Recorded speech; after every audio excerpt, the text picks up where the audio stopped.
For today's Business Matters, we have Don Ma here with us. Don, how's it going? Doing well. How about you guys? Yeah, very well. What do you have for us today? All right, let me get started on the first story here. So the first ever restart of its kind to power artificial intelligence, Constellation Energy says it has signed a deal with Microsoft to revive its 3 Mile Island nuclear power plant in Pennsylvania. The power generated would be sold to Microsoft. This shows the surge in electricity demand coming from tech companies needed for data centers to expand artificial intelligence, as well as cloud computing and more. 3 Mile Island is a separate unit from one that suffered a partial meltdown in the late 70s. The goal here is to bring the plant back online in 2028. But the relaunch would have to be approved by federal, state, and local officials. Now, huddle up, Buffalo Bills fans. The team's new stadium can be partially fan-funded. On Monday, everyday investors will be given the opportunity to order a municipal bond to go toward construction.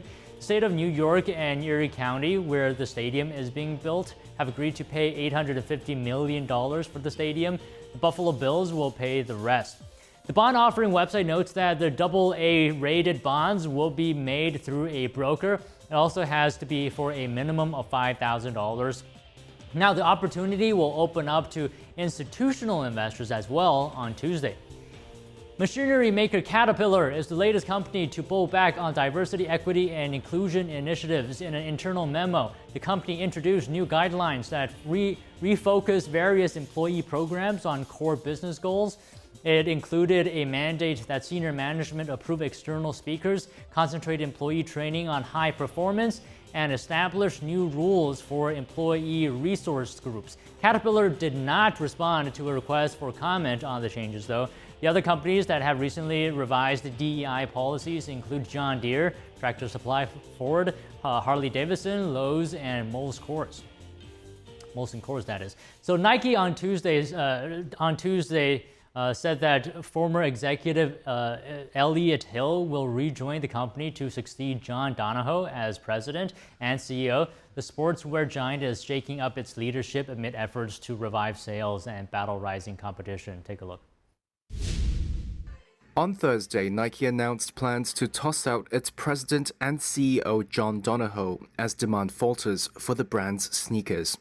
He'll be replaced by former senior executive Elliott Hill, who will take over next month. Nike's shares rose in after-hours trading after the news. Nike's strategy under Donahoe over the past few years, driving customers directly to its own stores and websites, cutting out retailers in the middle, worked at first. Under his lead, Nike exceeded $50 billion in annual sales last year, partly helped by soaring demand for sportswear after the pandemic. But growth lost steam, and Nike seemed to lack new and appealing products. Customers coveted newer and more fashionable brands like On and Hoka. Meanwhile, Nike's Air Jordan shoes had been slipping on the resale market last year. Soon, the company undertook a $2 billion cost-cutting plan, and that included layoffs. In June, Nike forecast a surprise drop in fiscal 2025 revenue, which it blamed on inflation taking a toll on demand and a slower China market. Analysts say Nike's new leadership has to repair relationships with retail partners after Donahoe's tenure. The company had dropped some of those retailers, creating what one analyst called ill will towards Nike. Analysts also say Elliott Hill, who began his career fostering relationships with sporting goods stores to sell Nike products, is a great pick. And a second round of EV funding announced. The Biden administration is awarding more than $3 billion to U.S. companies. This is to boost domestic production of materials for electric vehicles and reduce reliance on China. The second round of grants will fund a total of 25 projects in 14 states, and this is part of the Biden administration's effort to increase EV production and sales and build up U.S. manufacturing. And a White House economic advisor said the move gets the U.S. closer to its goal of an end-to-end supply chain for batteries and reducing China's dominance in the sector. Meanwhile, Mercedes is the latest car company to throw on its hazard lights as it hits rough terrain in China's car market. The luxury car maker is joined by BMW in cutting its earnings guidance for the year. As a result, Mercedes shares dropped to a near 2-year low. Both Germany car makers said the downshifts were over slumping sales in the world's largest car market. Mercedes said that affluent customers in China have grown more cautious amid a prolonged property market slump. Car makers are also dealing with the costly transition to EV and increased local competition. China's BYD is now the market leader. And Ukraine is now 2.5 years into a devastating war, and its economy is performing well, according to analysts and Ukrainians. Here's the story. Ukraine's front lines, destruction and mayhem. But on the home front, families peacefully shop for groceries, supermarket shelves full.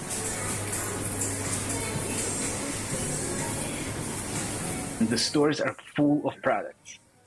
We're talking about produce, we're talking about clothing, we're talking about phones, computers, electronics of any kind. Ukrainian Vladimir Gendelman says despite the occasional bombing, people live their lives as if everything were normal. His firm, called Company Folders, has employees in Ukraine. He says Ukrainians are doing well.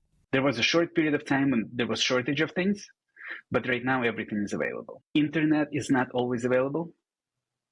Electricity is not always available. Meaning it's usually on, but then sometimes it cuts out. Ukraine's GDP has grown dramatically since the invasion. Inflation is down to 7.5%. Policy analyst Demetrius Flaudas says this is because of internal resilience and the fact that the Ukrainians, the state themselves, but also the people, because it has to boil down to the people, have tried to make sure that they will withstand. Flaudas says some air raid sirens don't even bother some of the citizens, and that Ukraine's western half especially seems normal. Another reason. It has to do with significant financing from outside. There has been 240 billion euros that has been given to Ukraine from all donors around the world. Flaudas says this money comes in the form of both military and fiscal aid. The EU just pledged a $39 billion loan to Ukraine on Friday. This loan will flow straight into your national budget. Ukrainian President Vladimir Zelensky responds that the money will be spent on energy and defense, as well as bomb shelters for children in schools, kindergartens, and universities.